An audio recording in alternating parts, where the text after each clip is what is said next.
자, 우리가 신앙생활하면서 제일 많이 듣는 말 중에 하나가 믿음이라고 생각되어집니다. 믿음으로 구원받았습니다. 믿음으로 살아야 합니다. 아유, 믿음이 많이 좋아졌어? 에이, 요즘 믿음이 조금 떨어진 것 같아. 등등.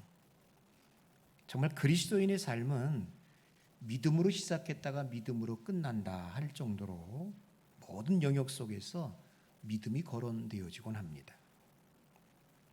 하지만 이렇게 많이 입가에 오르내리고 있는 믿음이지만 정말 그 믿음에 대해서 바른 성경적인 이해가 있는가라고 할 때에는 약간 조금 고개를 갸우뚱할 수밖에 없습니다. 성경이 말씀하고 있는 믿음, 그게 무엇일까? 우리가 이것을 잘 이해할 때에만이 우리가 무슨 말을 하든지 적절하게 사용할 수 있지 않을까요? 여러분, 믿음에는 두 가지가 있는 것 같아요. 첫 번째는 구원에 이르는 믿음이 있습니다. 믿음으로 구원받아. 그러니까 믿음으로 구원을 받는다. 구원에 이르는 믿음이죠. 근데 또 한 가지의 믿음이 있답니다. 세상을 이기는 믿음이 있어요. 믿음으로 세상을 이겼다. 그런 말씀 들어보셨죠? 어휴, 저 사람 믿음으로 살아. 세상을 이기는 믿음이 있습니다. 이 두 가지로 크게 믿음을 설명할 수 있을 것 같아요. 자, 그럴 때 오늘 제가 여러분들과 함께 나누고 싶은 주제는 구원에 이르는 믿음입니다. 이 말씀을 한 다음에 다음 시간에는 제가 이제 세상을 이기는 믿음을 여러분들과 함께 나눌 겁니다. 자, 로마서 10장 9절과 10절의 말씀을 한번 보십시오. 이 말씀 보시게 되어지면 구원에 이르게 하는 믿음, 그 믿음의 대상과 내용이 정확하게 나와 있습니다. 자, 10장 9절 한번, 10절, 2절 한번 읽어보세요. 시작.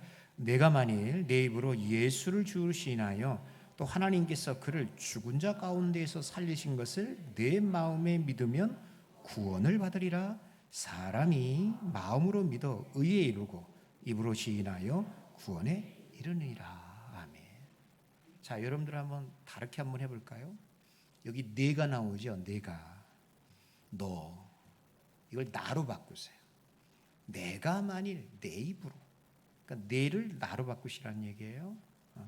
우리 주일학교 학생들 아셨죠? 오늘 주일학교 찬양 참 잘했어요. 이게 한 달에 한 번씩 쓰는데 이제 나날이 쓸 때마다 굉장히 잘하는 것 같아요. 우리 주일학교. 목사님 칭찬하는 게 싫어요? 목사님이 선물을 주고 싶어요. 선물. 사랑해요. 뭐 이렇게 반응들이 그래요? 상당히 떨떠러운 것 같아요. 이것보다 더 좋은 게 어디 있어요? 사랑해요. 잘했어요. 자, 우리 주일학교 학생들 저거 너를 나로 한번 우리 다 같이 한번 해봅시다. 시작.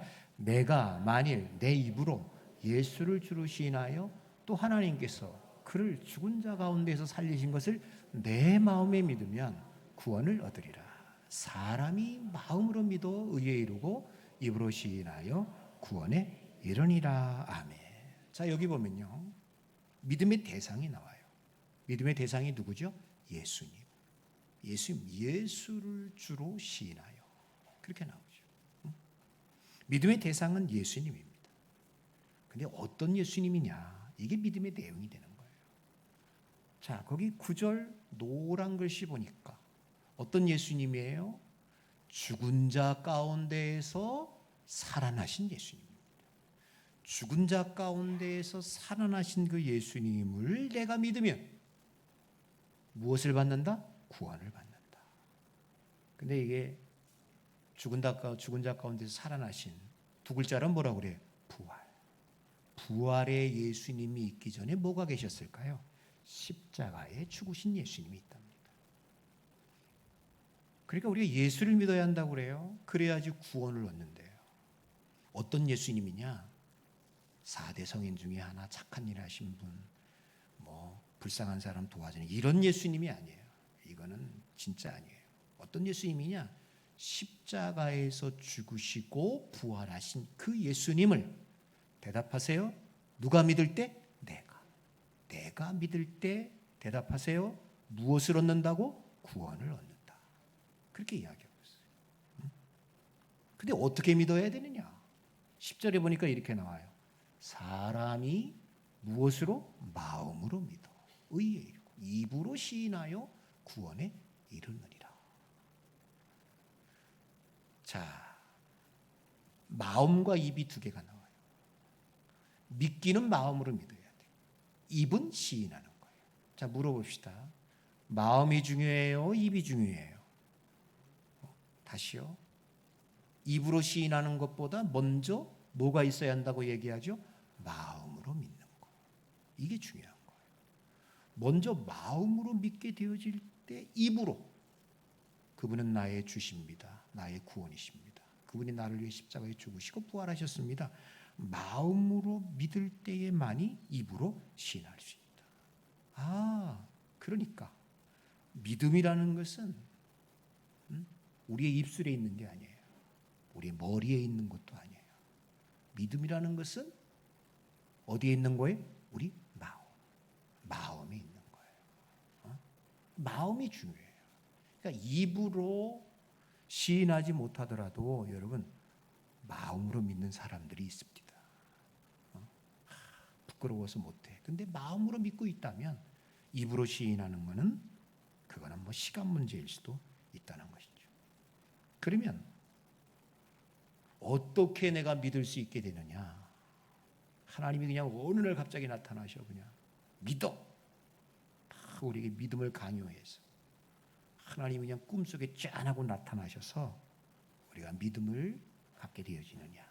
여러분 이건 아니에요.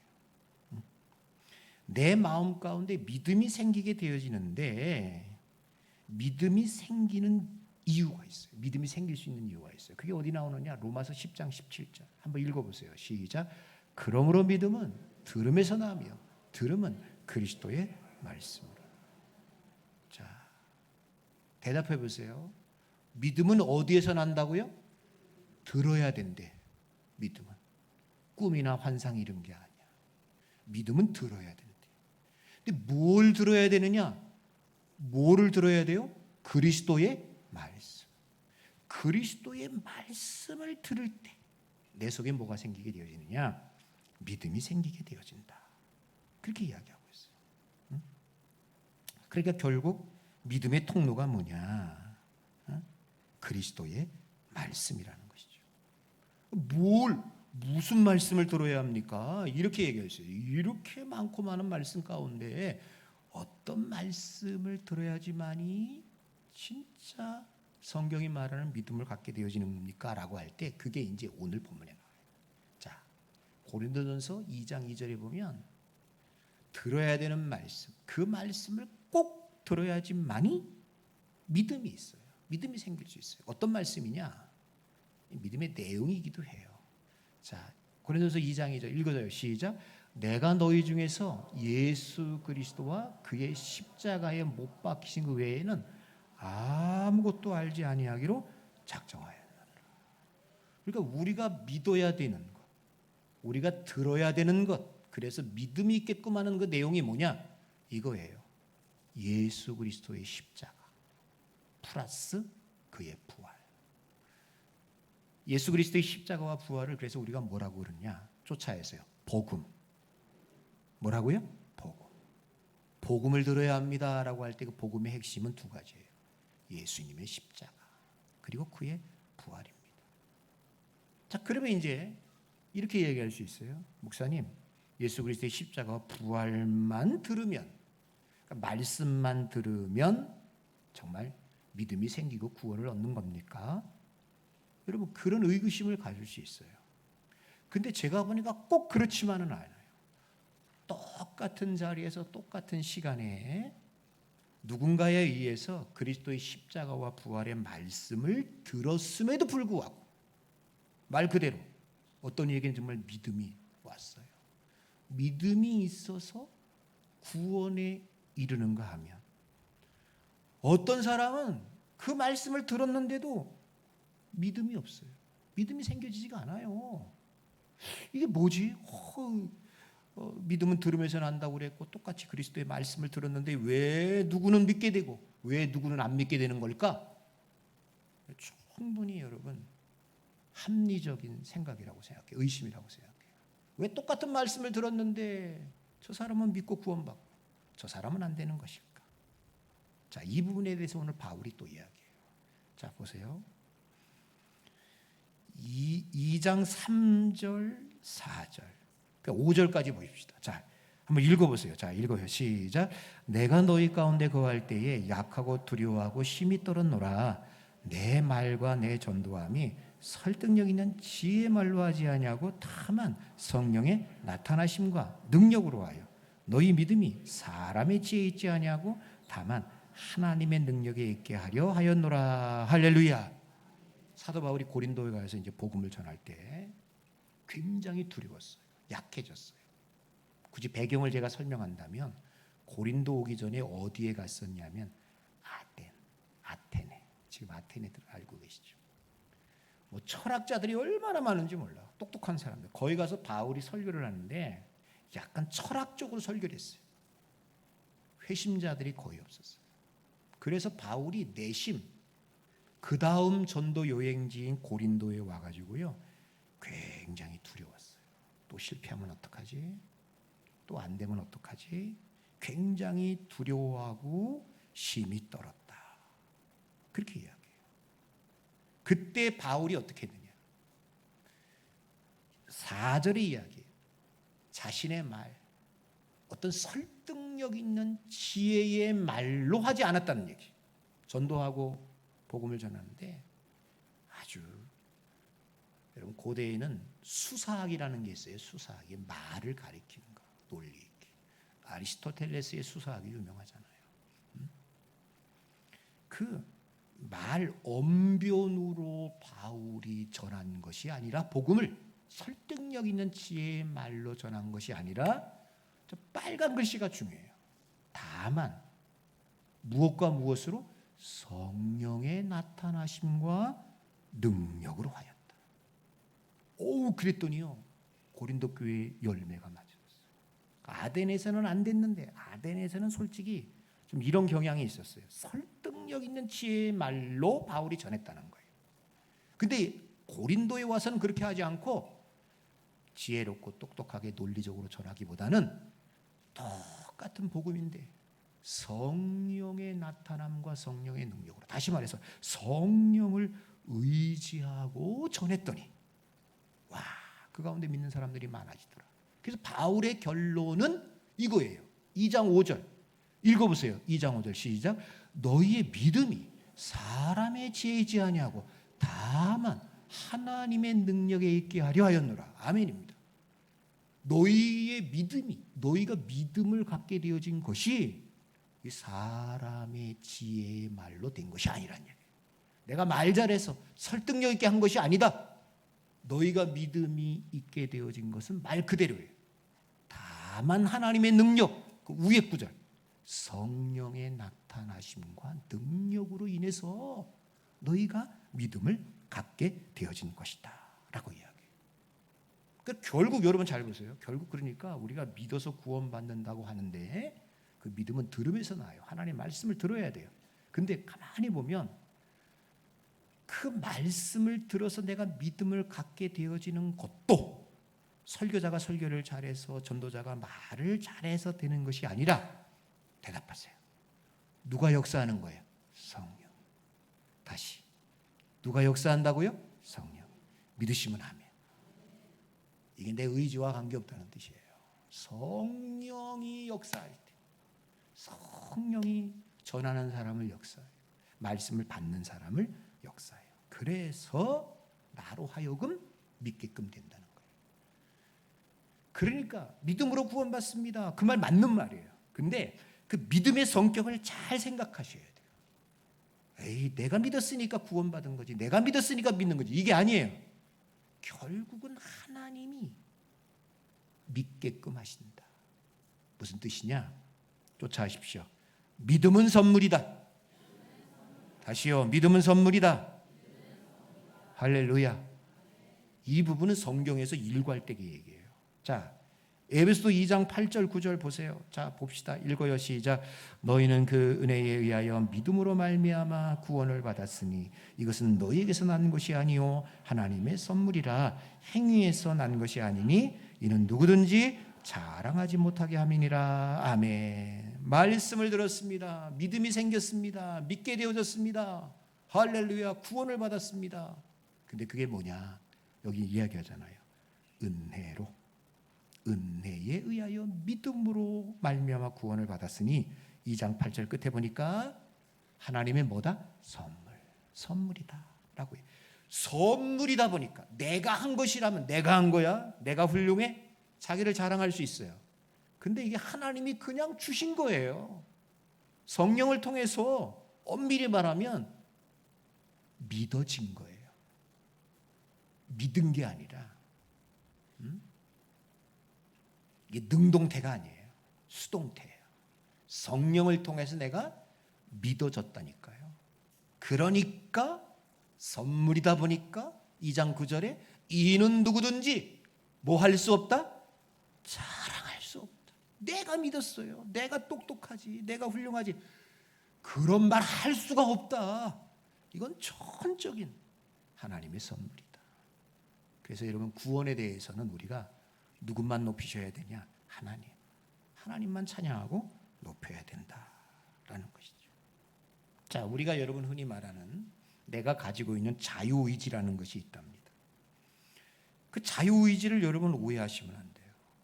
내 의지가 있으니까 내가 믿어 구원을 받을 수도 있고 내가 안 믿었으니까 안 믿으려고 하니까 내가 구원을 안 받을 수도 있는 거지. 내 자유의지에 따라서.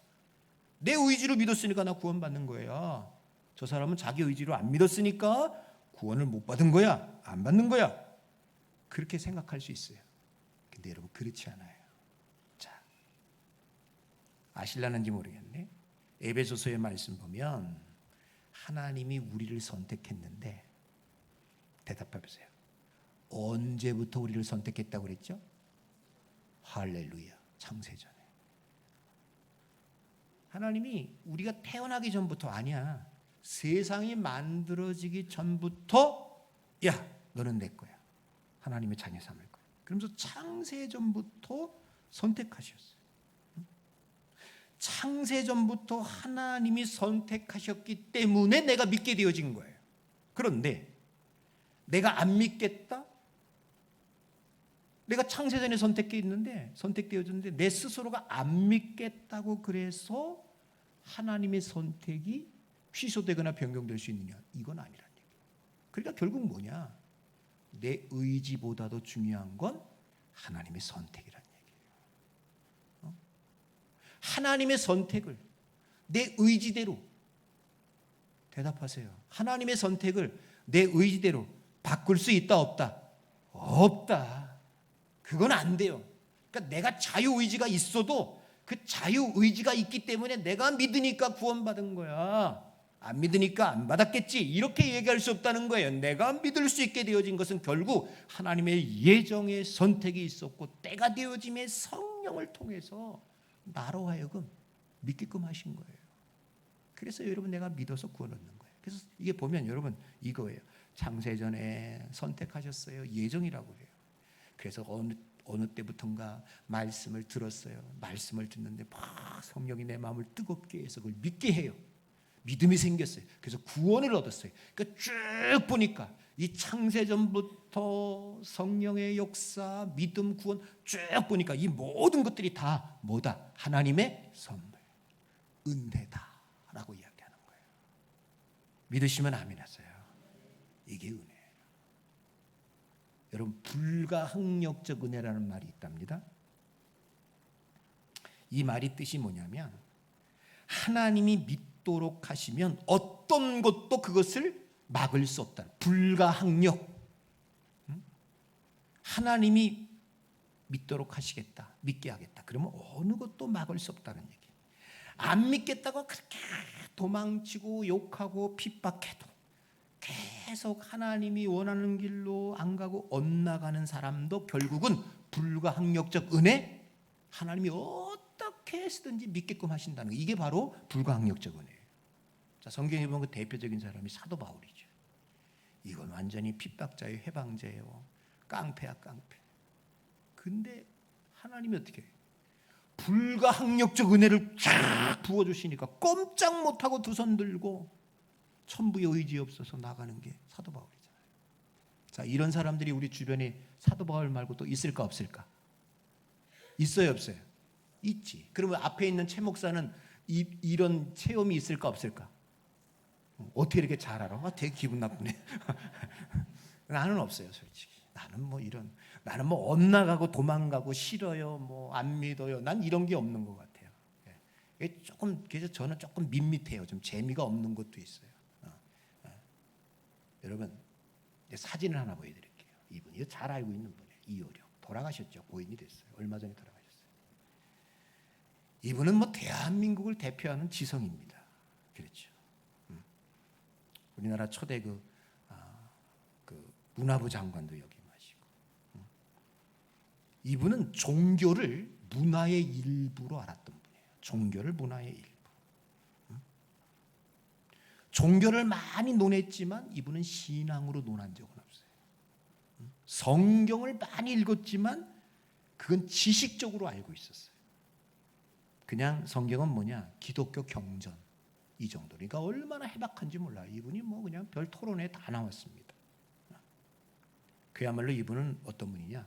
무신론자예요. 무신론자에 가까운 분이에요. 하나님은 있습니다라고 말할 수 있으나 우리가 알고 있는 하나님과는 다른 하나님이에요. 이분이 알고 있는 하나님. 근데 이분이 아시다시피 획가닥 여러분 완전히 회심했어요. 뭐 잘 알고 있잖아요. 그분이 회심하게 된 계기가 뭐냐? 저 옆에 있는 저 딸 때문에. 이민아 교수. 이 양반이 암에 걸렸어요. 시력장애에 눈이 멀어가요. 이 손주가 있는데 주의 결핍력 그 ADHD라고 그러잖아요. 손자의 병이 얼마나 심각한지 몰라요. 딸은 암에 걸렸지, 시력이 점점 잃어가지, 손주는 ADHD, 이 주의 결핍증에 빠졌지. 이분이 하나님 앞에 기도했어요. 진짜 기도했어요. 우리 딸 고쳐주시고 우리 손주 고쳐주시면 내가 정말 제대로 믿겠다. 와, 하나님이 역사하셨어요. 이분이 이것 때문에 여러분 간증 얼마나 많이 했는지 몰라요. 완전히 바뀌었어요. 진짜. 미국에서 그 딸 이민아 교수가 이제 눈이 멀어갑니다. 소망이 없습니다. 그런데 정말 그때 그 통보받고 기도했대요. 우리 딸 살려주세요. 고쳐주세요. 정말 하나님 살아계심을 제가 그러면 믿겠습니다. 한국에 와가지고요. 검사를 했는데 놀라운 일이 벌어진 거예요. 검사를 했는데 완전히 눈이 정상적으로 되는 거예요. 암도 막 나중에 미나 교수도 죽긴 죽었습니다만 암도 치료받고. 그럴 때 이분이 그 다음에 쓴 책들이 달라졌어요. 자, 여러분 그 책들 알고 계시죠? 뭐에서 뭐로? 지성에서 영성으로. 이분이 여러분 그랬어요. 이성에서 지성으로, 지성에서 영성으로. 지금까지는 의지와 이성, 지성으로 하나님을 알고 있었어요. 근데 이분이 깨달은 거예요. 이성과 지성이 결코 이해할 수 없는 초자연적인 영역, 영성의 영역에 하나님이 계신다는 걸 알았어요. 그 의술이 의학이 할 수 없었던 그 딸을 자기가 하나님이 고치는 걸 보면서 더 이상 부정할 수 없는, 부인할 수 없는,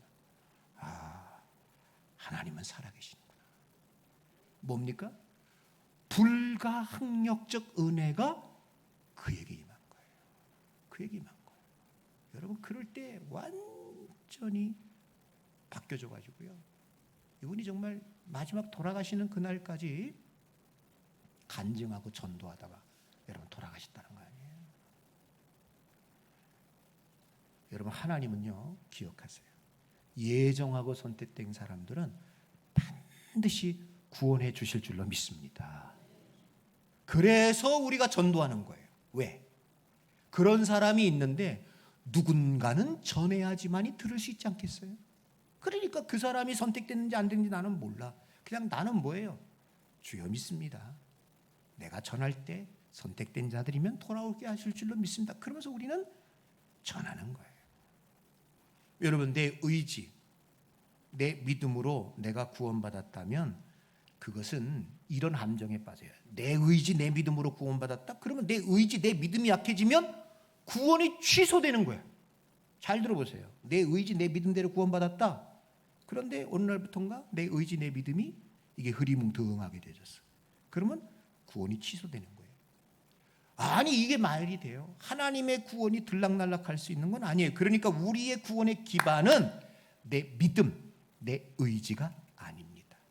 거기에 두었다가는 너무 허약해요. 우리의 구원은 어디에 있어야 되느냐? 오직 하나님께 두어야 될 줄로 믿습니다. 하나님이 예정하셨어요. 하나님이 선택하셨고 예수님이 구속하셨고 성령님이 도장 꽝 인치셨으니 삼위일체 하나님 찬양. 내가 가끔씩 까먹어도 이해하셔야 돼요. 하여튼 여러분, 우리의 구원의 근거는 나에게 있잖아요. 하나님께 있어요. 그래서 우리의 구원은 대답하세요. 흔들린다, 흔들리지 않는다. 흔들려요. 절대로 흔들리지 않아요. 이 근거가 하나님께 있기 때문에. 나에게 있으면 조석지변입니다. 어느 날 구원받은 것 같고 어느 날은 아닌 것 같고 그 널뛰기를 누가 막겠어. 근데 전혀 하나님은 변하지 않는 구원의 은총을 우리에게 주십니다. 이 확실한 믿음 속에서 오늘도 감사하며 살아갈 수 있는 저와 여러분들이 되기를 주님의 이름으로 축원합니다. 아멘입니다. 자, 광고 말씀 끝난 다음에 당회 모임이 있습니다. 장로님들 참석해 주시면 감사하겠고요. 한 주간도 여러분들이 은혜 가운데 살다가 다시 만나셨으면 좋겠습니다. 우리 찬송가 315장 찬양하고 축도로 마치겠습니다.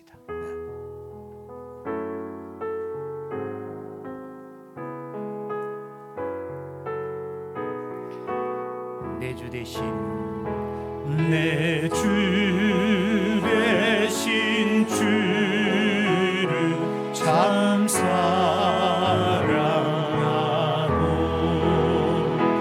더 그에게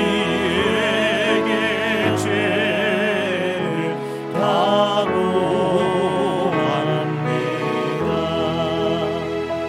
그는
깊은 소